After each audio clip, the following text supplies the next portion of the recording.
I didn't mean to hurt you. I just didn't care enough not to. She laughed after I confronted her about cheating. I started packing without a word. She stopped laughing and went pale. I said, I didn't mean to leave you.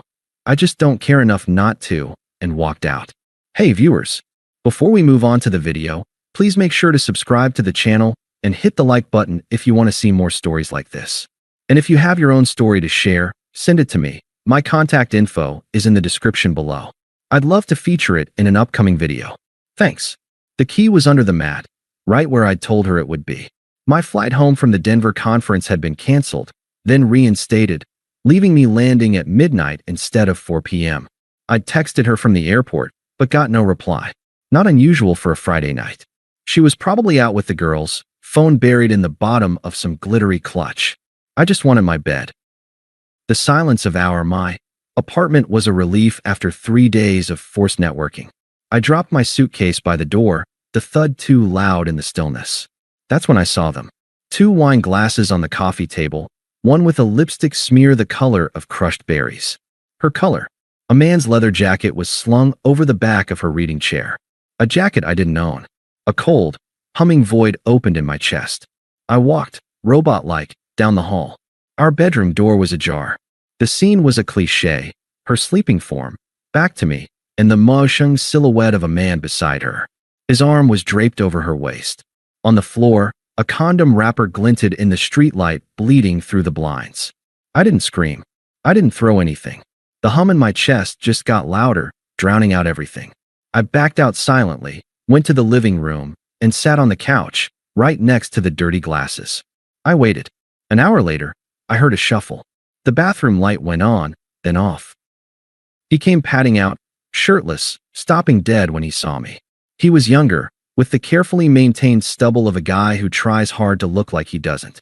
He didn't say a word, just hurried back down the hall. I heard frantic whispering. Maya emerged alone, wrapped in her silk robe, her face a mask of panic hardening into defiance. The guy, Jake, I'd learn later, slipped past me with his jacket and shoes, not making eye contact, and let himself out. The door clicked shut. The silence returned, now charged and sick. How long? My voice sounded foreign, calm and flat. Leo, it's not what you think. It's exactly what I think. How long, Maya? She crossed her arms, hugging herself. A few times. It doesn't mean anything. Months? Weeks? 3 months. A laugh, bitter and sharp, tried to claw its way up my throat. I swallowed it. 3 months. I'd been in Denver presenting the project that would secure my team's funding. The project I'd worked late on for weeks, the one she'd called "your boring spreadsheets," with a teasing kiss. I'd thought the kiss was affection. Now I knew it was dismissal. Why? She threw her hands up. Why? Because you're here, but you're not here. You're always in your head, with your work, with your quietness. Jake is present. He's exciting. So this is my fault. I didn't say that. God, you always do this, twist things to make me the villain. She paced, the robe fluttering. It just happened. I didn't plan it. I just watched her. I saw the girl I'd moved cities for, the woman whose father I'd driven to chemotherapy every week for a month. The person I'd imagined a future with, dissolving before me into a stranger performing an old, tired script. Are you in love with him? What? No. It's different. Do you want to be with him? I don't know. Maybe. It's new. I need to figure it out. I nodded slowly. The hum was crystallizing into a single, clear note. Okay. Okay. What's okay? She looked confused, like I'd skipped a page in the argument she'd rehearsed. You should figure it out. I stood up and walked toward our bedroom. The bedroom. Where are you going? Her voice sharpened, chasing me. I didn't answer.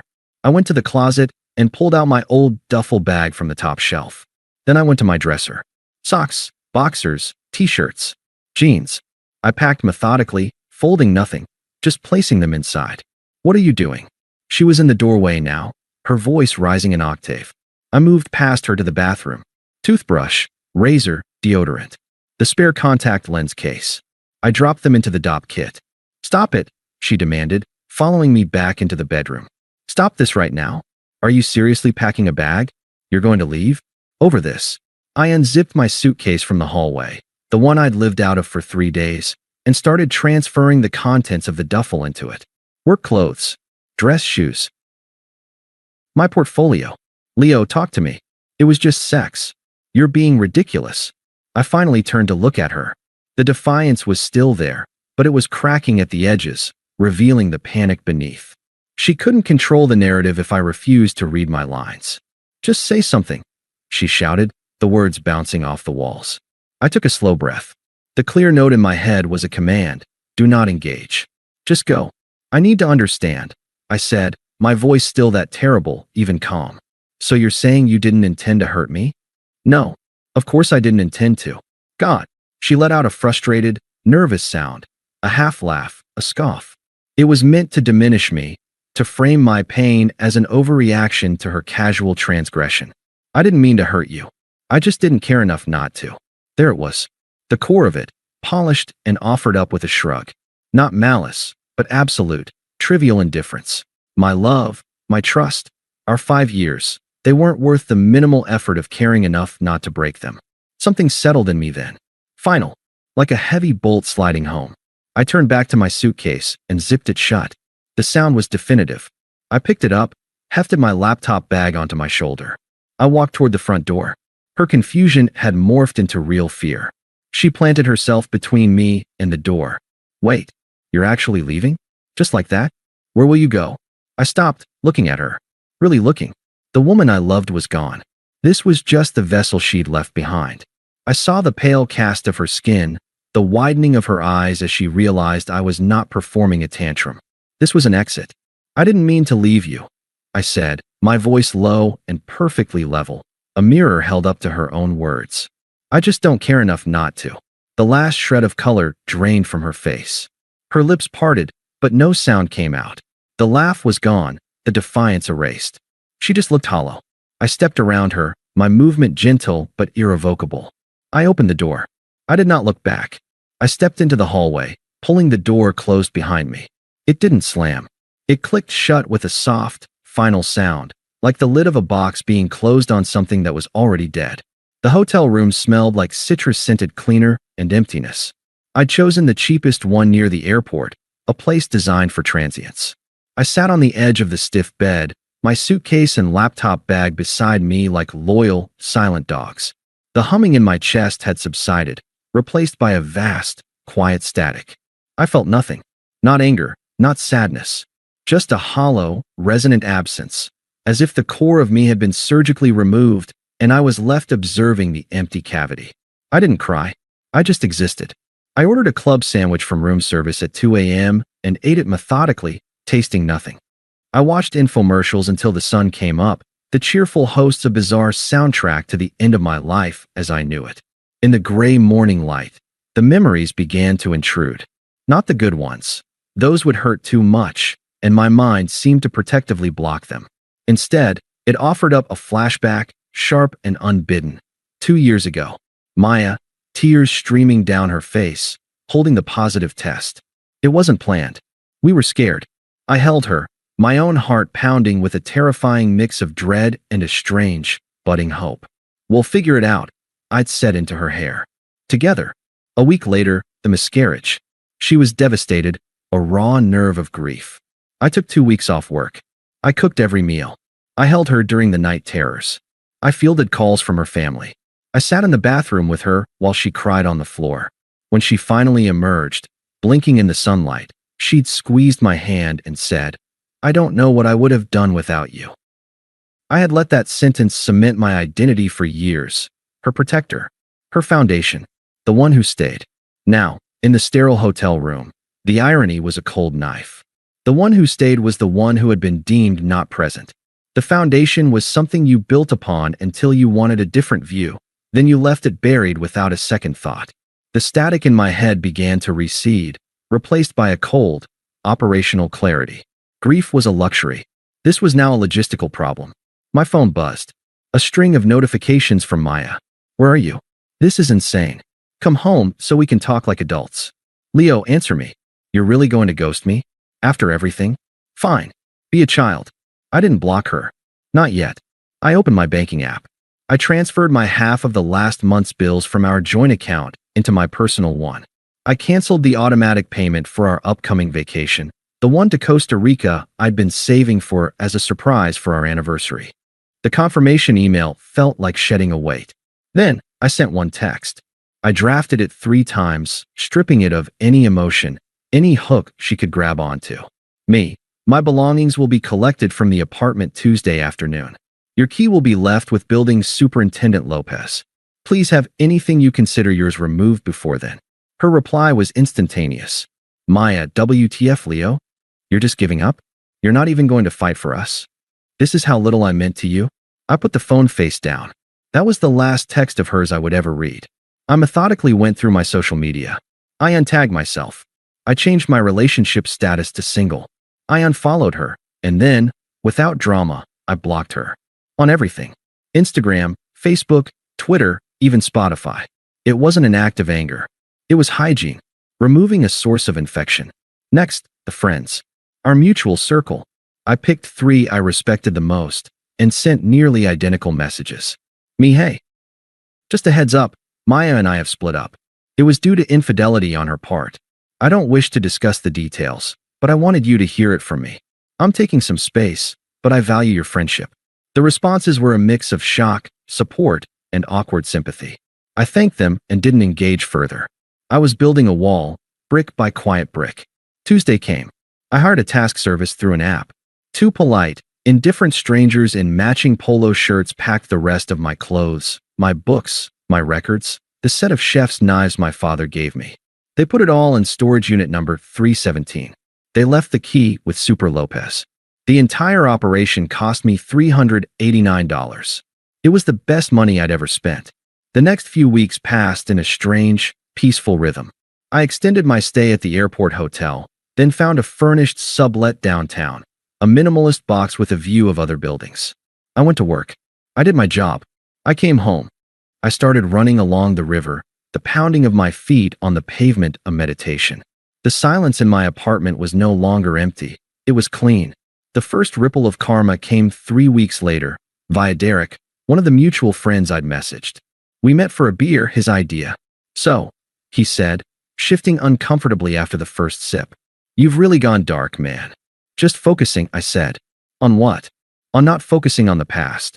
He nodded, then leaned in slightly. Look, I probably shouldn't tell you this, but since you're so calm, things aren't great with Maya and Jake. I took a sip. I said nothing. My silence was an invitation for him to continue, not out of curiosity, but because I understood he needed to unload. She moved him in, like, a week after you left. Big drama. But the guy, he's a mess. Lost his bartending job, showed up drunk or not at all.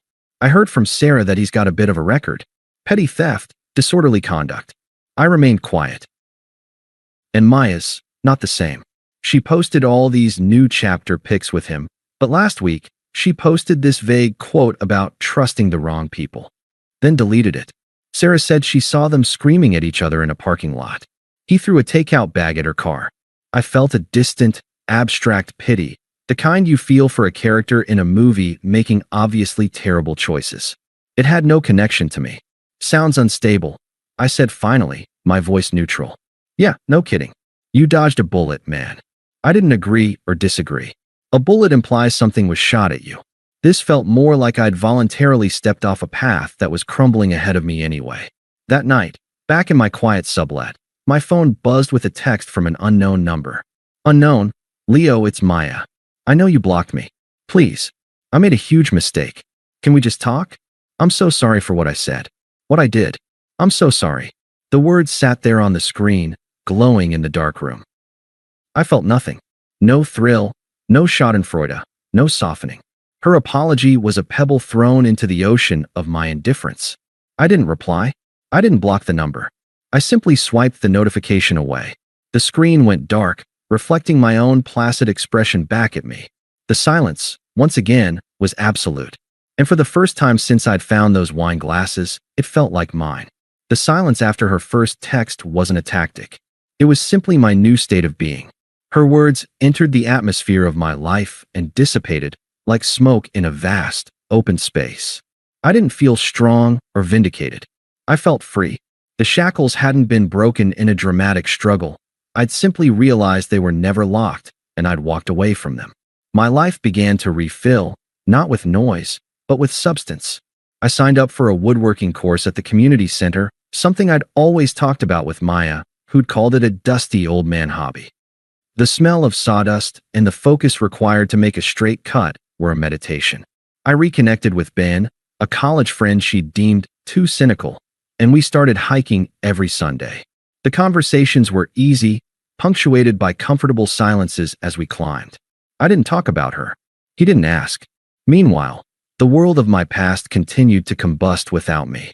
The updates came sparingly, through the reluctant grapevine of mutual acquaintances who seemed to need to confirm the train wreck. Jake's unraveling was swift and public. A friend of a friend posted a blurry, dramatic video from a downtown bar 2 months after I'd left. It was Jake, shirtless and screaming, being pinned to the hood of a police cruiser. The caption read, "Dude tried to fight the bouncer, the bartender, and the cops. Hashtag yikes." I scrolled past. It was someone else's tragedy. Then came the first flying monkey.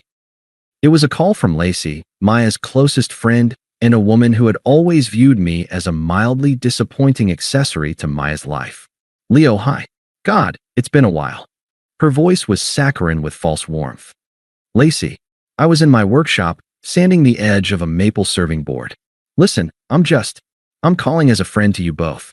I know what Maya did was unforgivable. I didn't affirm or deny. I kept sanding." The rhythmic swish-swish was a calming counterpoint to her voice. "But she's really in a bad way. That guy, Jake, he was a monster. He maxed out her credit card. He gave her a black eye before he got arrested. She's devastated and alone." Swish-swish. "She's learned her lesson, Leo.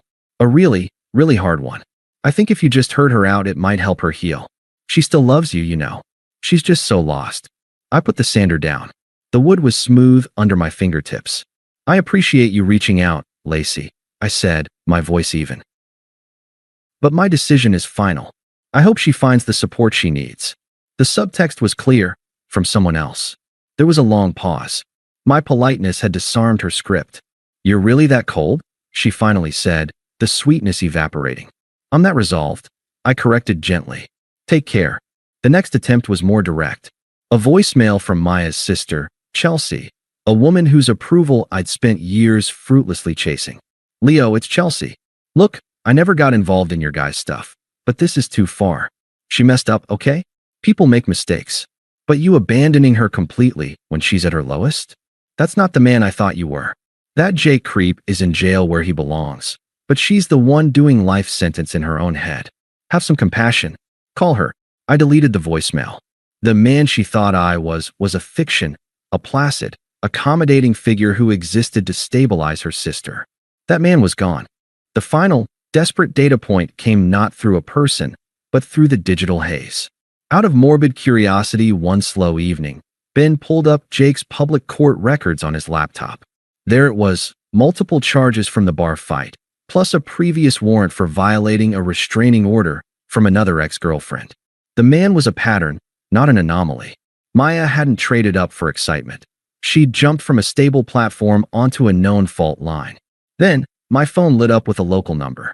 I let it go to voicemail. An hour later, I listened.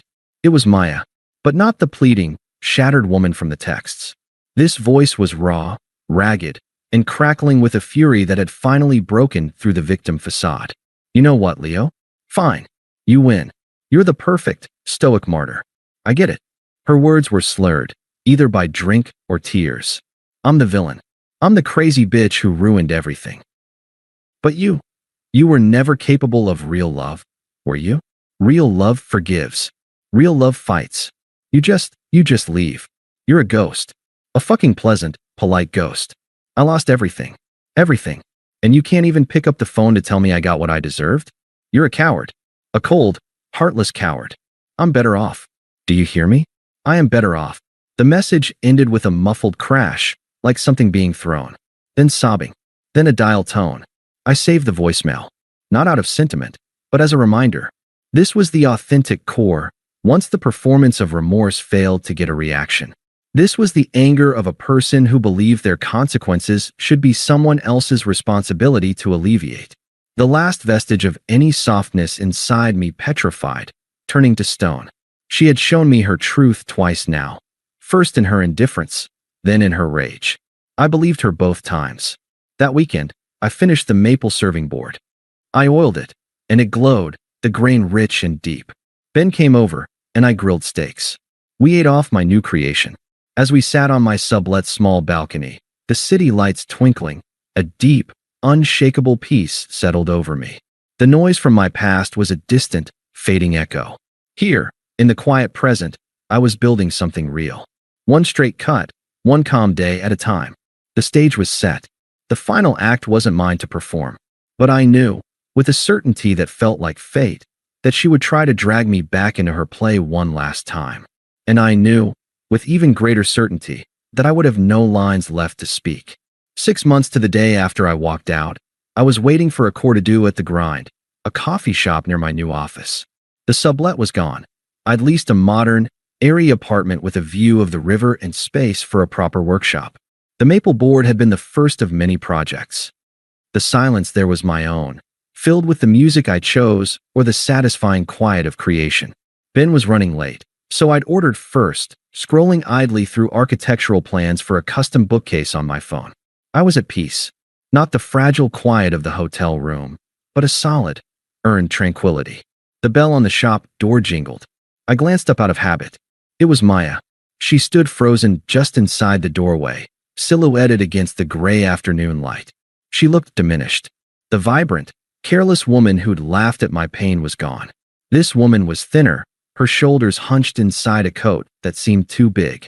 Her eyes, scanning for a seat, landed on me and widened. A kaleidoscope of emotions twisted her features: shock, hope, a frantic calculation, deep shame. I watched it play out from a distance, as if observing a curious animal. I felt nothing. No pulse spike, no cold flush. Just a mild, observational interest in what she would do next. She walked toward me. My table was by the window, a small two-top. There was no escape route for her, no ambiguous approach. It was a direct line. Leo.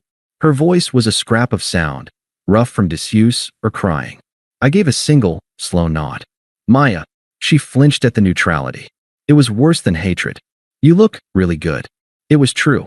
The running and the woodworking had leaned me out. The constant tension she'd brought into my life had evaporated from my face. I looked rested. Thank you, I said, as if she'd complimented a stranger's tie. Can I? Her hand gestured weakly to the empty chair across from me. I'm waiting for a friend. Not a no. Not a yes. A simple fact. Just for a second. Please. The please was brittle.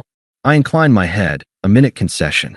She sat, perching on the edge of the chair like a bird ready to flee. Her hands twisted a napkin from the dispenser. She looked at my hands, my face, my coffee cup, anywhere but directly into my eyes, which held only a calm, unblinking focus. I don't even know where to start. She took a shuddering breath. Everything fell apart. Everything. What I said to you that night. It was the worst thing I've ever said to anyone. It wasn't true. I was trying to hurt you because I felt so guilty. I was a coward. I listened. I didn't nod, didn't encourage, didn't interrupt. I was a lake absorbing a pebble. It sank without a ripple. Jake, he was a con man. An abuser. He took money. He hit me. She said this last part quickly, as if testing it as a key to my sympathy. My expression didn't change. He's in jail now. For a long time, I think. And I'm so alone. My friends, they don't get it. Lacey just says, I told you so. Chelsea is sick of my drama. She gave a wet, pathetic laugh. I'm in therapy now. Really doing the work. I am. She finally looked up, her eyes searching mine for a crack, a flicker of the old Leo, the protector, the one who absorbed her pain. She found only a polite, impenetrable surface. I've relived that night 1,000 times, she whispered, tears welling. I was an idiot. A cruel, selfish idiot. I threw away the best thing I ever had because I was bored and stupid, and he gave me cheap attention. I am so sorry, Leo. Not just for cheating. For the words. For making you feel like you were nothing. You were everything. The barista called my name. I stood, collected my court-to-do from the counter, and returned to the table. I didn't offer to get her anything. I took a slow sip, the rich bitterness grounding me in the present. This moment, this closure, is there. She gathered her courage, a desperate hope lighting her tear-streaked face. Is there any chance? Even for a coffee, just to talk? Not now, but sometime? I'd understand if you hated me forever, but maybe we could find a way to be civil? Or, I'd take anything. Just a chance to show you I'm not that person anymore. This was her final play. The full vulnerability, the admitted fault, the promise of change. It was a good performance. It might have worked on the old me. I set my cup down with a soft click. I looked at her, really looked, and saw not the ghost of my past love, but a sad, stranded woman who'd burned her own life down and was now smelling smoke on the wind of mine. You told me the truth that night, Maya, I said, my voice low, even, and perfectly clear. You didn't care enough. That wasn't you being cruel. That was you being honest for the first time in a long time. She opened her mouth to protest, but I continued, the steady rhythm of my words a wall she couldn't scale. That truth gave me the clarity I needed to leave. It was the only gift you gave me in those last months. I paused, letting the brutal kindness of that statement settle. I don't mean to hurt you by saying this, but that same truth means I don't care enough to revisit it, to relitigate the past. There's nothing for us to build from. There's only ash. Her face collapsed. The hope guttered out, leaving a hollow despair. So that's it. You don't feel anything. I feel peace, I said. It was the most honest and devastating thing I could have told her. I genuinely hope your therapy helps you find yours. At that moment, Ben pushed through the door, spotting me. He gave a quick wave, his eyes flicking to Maya with brief, neutral recognition before looking back to me, a question in his raise of his brows. I gave him a small, genuine smile, one she hadn't seen in years, and turned back to her for the last time. My friend is here. I have to go. I stood, picking up my coffee. Take care of yourself, Maya. It was the kiss-off of a stranger. A polite, terminal farewell. I walked to the counter to meet Ben. I heard the scrape of her chair, a choked sound. I didn't turn.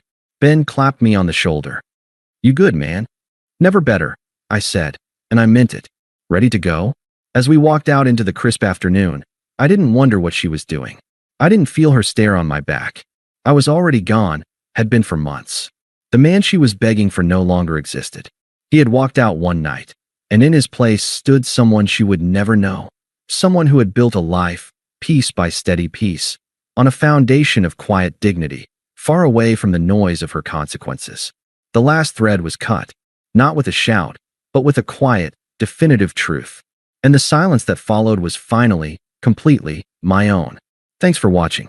Make sure to subscribe to the channel and hit the like button. What do you think about this story? Share it in the comments.